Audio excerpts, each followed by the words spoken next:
Assalamualaikum warahmatullahi wabarakatuh.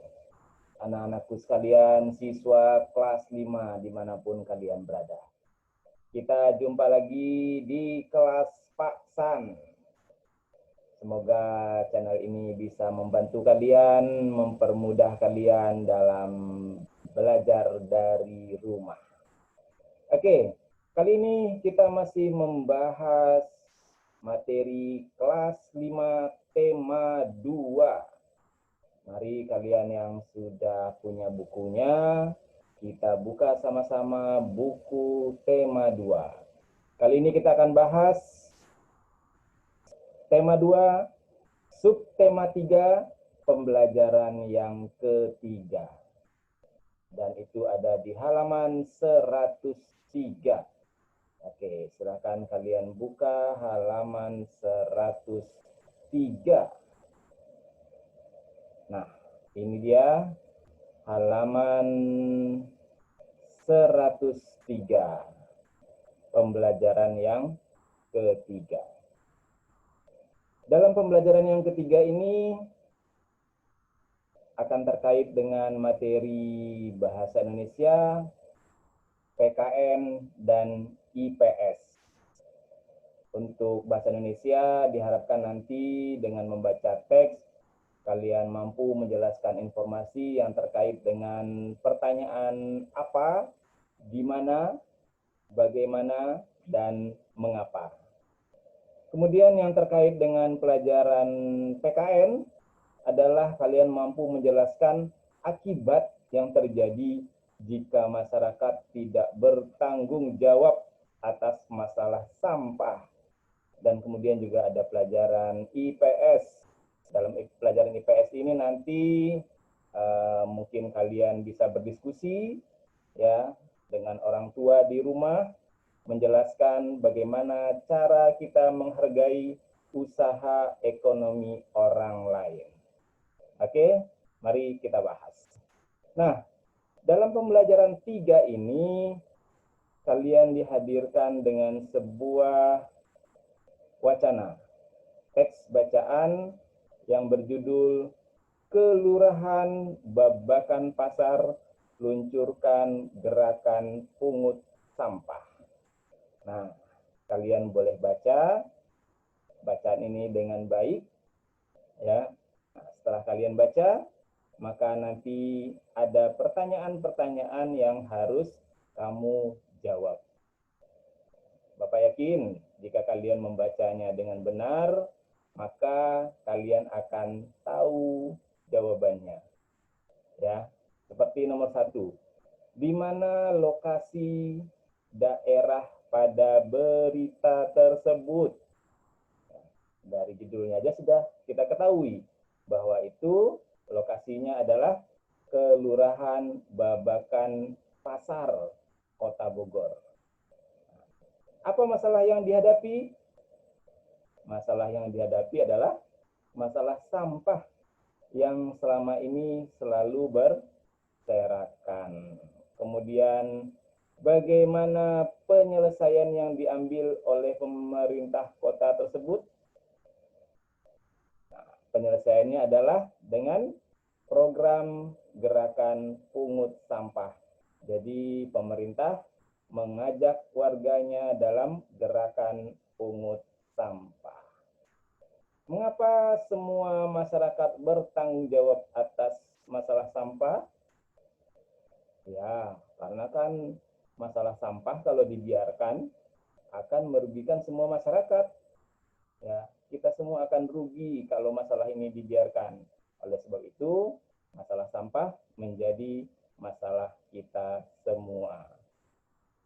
Apa keuntungannya jika masalah sampah dapat teratasi dengan baik? Nah, dari teks tersebut sebenarnya sudah dijelaskan, sudah disampaikan bahwa keuntungan jika masalah sampah dapat teratasi dengan baik adalah selain indah dipandang, maka warga masyarakat pun akan terhindar dari penyakit. Kemudian pada sesi berikutnya, halaman berikutnya di sini ada ayo berdiskusi. berdiskusi. Karena kalian berada di rumah, silahkan kalian berdiskusi dengan orang tuamu, dengan ayah ibu, dengan kakak, atau dengan siapa saja yang ada di rumah yang bisa kamu ajak diskusi. Apa yang harus kamu diskusikan? Nah, di sini ada beberapa teks, silahkan kalian baca. Ini dia poin diskusinya. Ya, ini poin diskusinya. 1. Apa pendapatmu mengenai pekerjaan sebagai pemulung? Kalian sering kan? Atau pernah lah paling enggak melihat pemulung? Ya, mereka memungut sampah yang akan didaur ulang kembali. Jadi dengan pekerjaan tersebut sebenarnya mereka mengurangi sampah yang berserakan atau sampah yang menumpuk. Karena apa? Karena akan dimanfaatkan kembali. Jadi bagaimana pendapatmu mengenai pekerjaan itu? Ya, tentunya itu pekerjaan yang baik ya. Oke, kemudian yang kedua, apa pendapatmu mengenai usaha pembuatan benda-benda daur ulang? Benda-benda daur ulang, misalnya benda-benda itu dari bahan-bahan yang tadinya sudah tidak terpakai, sudah seharusnya mungkin dibuang. Nah, ini ada contohnya di sini ya. Ini drum dijadikan kursi ya. Keren kan?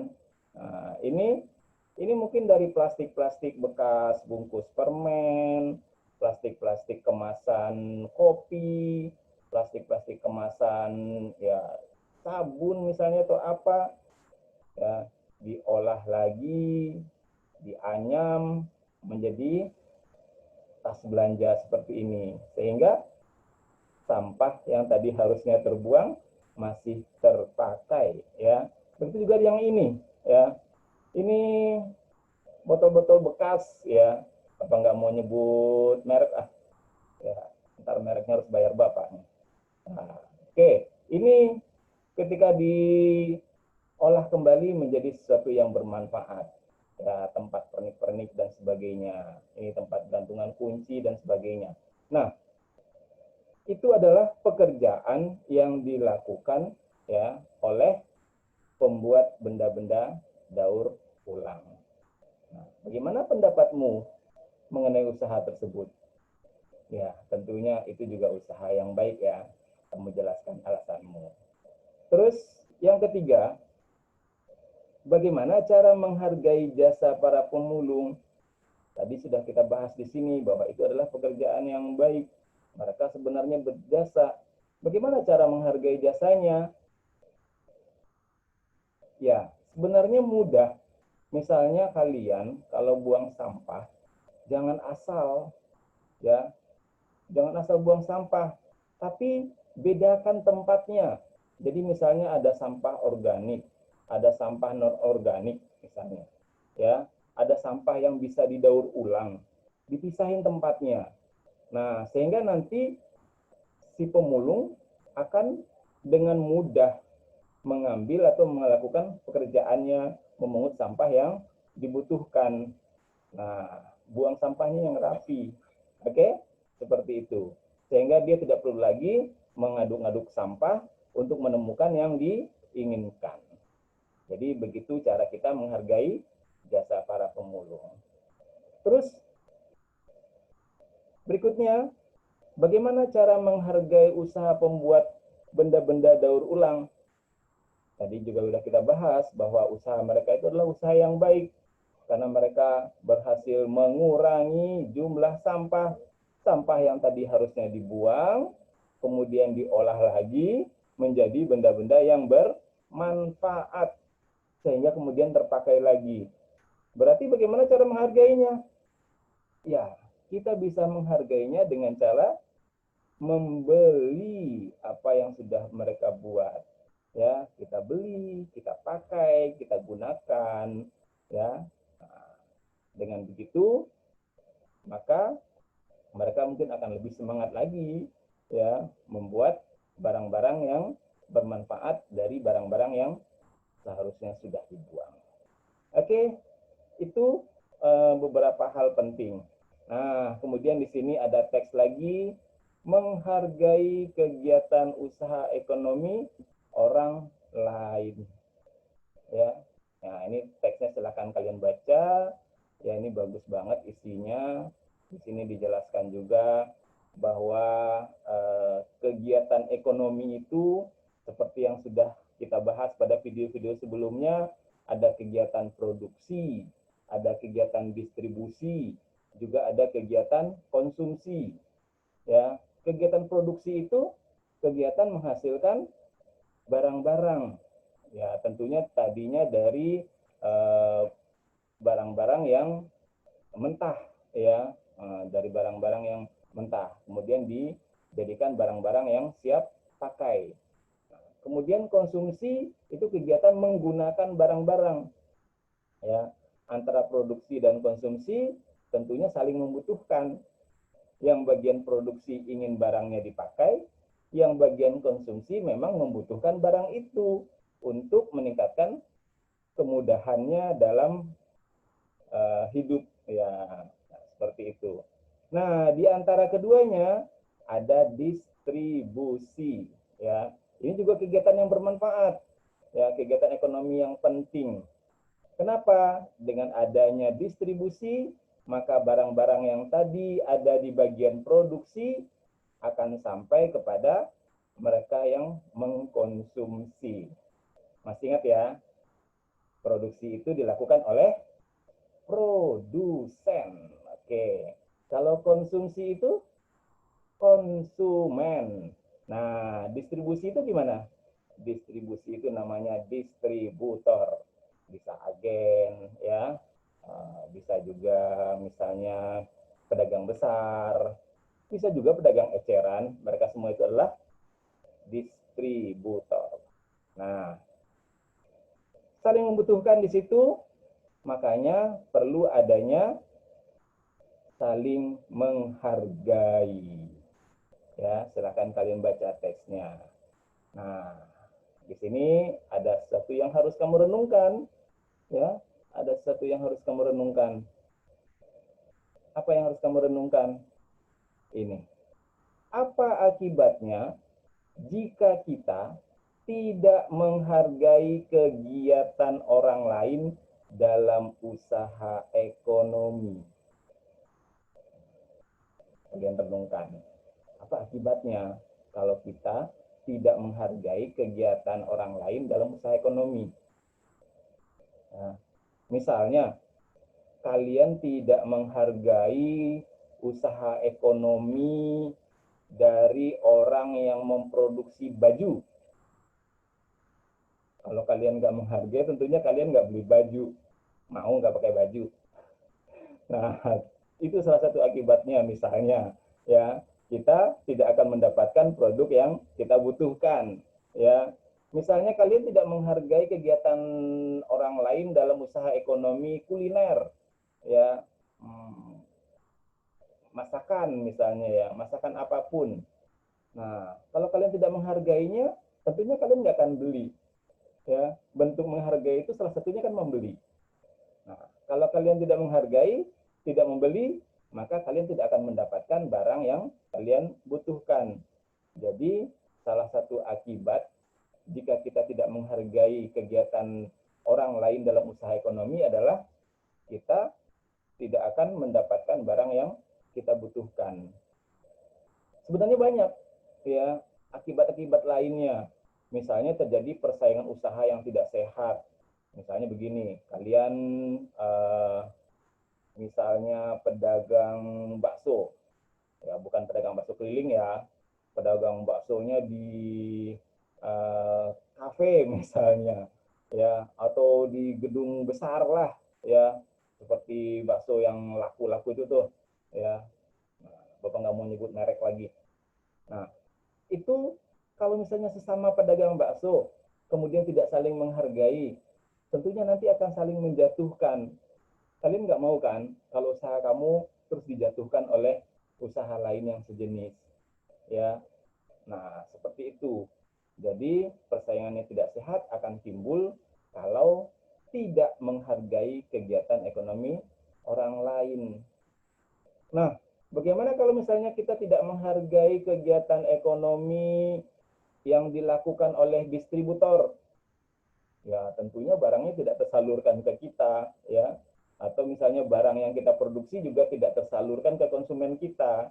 Nah, itu akibatnya jika kita tidak menghargai kegiatan ekonomi orang lain. Jadi intinya mari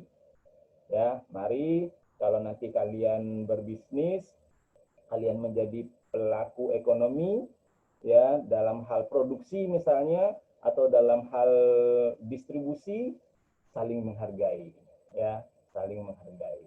Karena itu akan sangat penting. Dan kalau saling menghargai, nanti akan terjadi kerjasama yang baik, saling mendukung, maka usahanya akan menjadi tambah besar, tambah sukses, dan tentunya hasilnya juga akan bertambah besar juga. Oke, sukses buat kalian yang punya cita-cita jadi businessman. Oke, berikutnya ada kerjasama dengan orang tua. Ya, di sini ada kerjasama dengan orang tua. Diskusikan dengan keluargamu cara-cara menghargai jenis usaha pembuat barang-barang atau benda-benda daur ulang.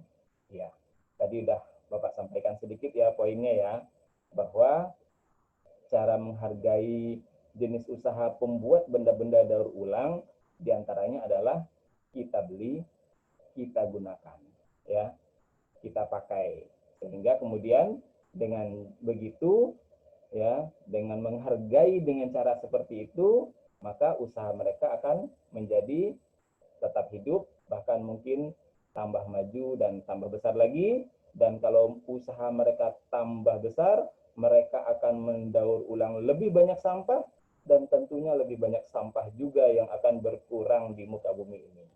Oke, Bapak kira itu beberapa hal yang penting Bapak sampaikan untuk kalian dalam pembahasan pembelajaran 3 pada tema 2, subtema 3 di kelas 5. Oke, selamat belajar di rumah. Wassalamualaikum warahmatullahi wabarakatuh. Tetap semangat.